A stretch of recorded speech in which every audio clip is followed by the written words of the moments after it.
চলতি বছরের শুরুতেই জন্ম নিয়েছিল গুঞ্জন, তবে বিষয়টি নিয়ে অগ্রিম কেউই মুখ খুলতে চাননি। দিতে চেয়েছিলেন সবাইকে সারপ্রাইজ। অবশেষে আনুষ্ঠানিক ঘোষণা চলে আসলো, বলিউডের নতুন জুটি হতে যাচ্ছেন বলিউড ভাইজান খ্যাত সালমান খান ও দক্ষিণ ভারতীয় জনপ্রিয় অভিনেত্রী রশ্মিকা মান্দানা। সালমান খানের পরবর্তী সিনেমা সিকান্দারে অভিনেতার বিপরীতে দেখা যাবে দক্ষিণের এই তারকাকে। সাজিদ নাডিয়াডওয়ালা প্রযোজিত এবং AR মুরুগাদোস পরিচালিত সিনেমাটি মুক্তি পাবে আগামী বছরের ঈদে।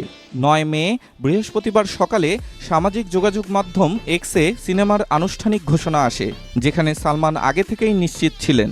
এরপর রশ্মিকার নাম প্রকাশ করে প্রযোজনা প্রতিষ্ঠান নাডিয়াডওয়ালা গ্র্যান্ডসন এন্টারটেইনমেন্ট। এই পোস্টটি শেয়ার করতেও দেখা যায় রশ্মিকাকে। শেয়ার করা পোস্টের ক্যাপশনে এই নায়িকা লিখেন, অনেকদিন ধরেই সবাই আমার নতুন কাজের খবর জানতে চেয়েছিল। খবর ছিল না দেখে আমি কিছুই জানাতে পারছিলাম না, এবার জানাচ্ছি। আপনাদের জন্য এটাই ছিল বড় চমক। সিকান্দারে আমি সালমান খানের বিপরীতে কাজ করছি। এমন একটি দুর্দান্ত কাজে আমাকে যুক্ত করার জন্য আমি কৃতজ্ঞ এবং সম্মানিত। সিনেমার শুটিং শুরু হবে এবছরের শেষের দিকে। গুড বাই সিনেমা দিয়ে বলিউডে পা রেখেছিলেন রশ্মিকা। এরপর তাকে দেখা গেছে মিশন মজনুতে, তবে তার অ্যানিমেল সব রেকর্ড ভেঙে দিয়েছে। সিকান্দার ছাড়াও অভিনেত্রীকে এরপর দেখা যাবে ভিকি কৌশলের সঙ্গে ছাভা সিনেমায়। এদিকে রশ্মিকা শিগগিরই বড় পর্দায় আসছেন নতুন আরেকটি চমক নিয়ে, যার নাম পুষ্পা দ্য রুল।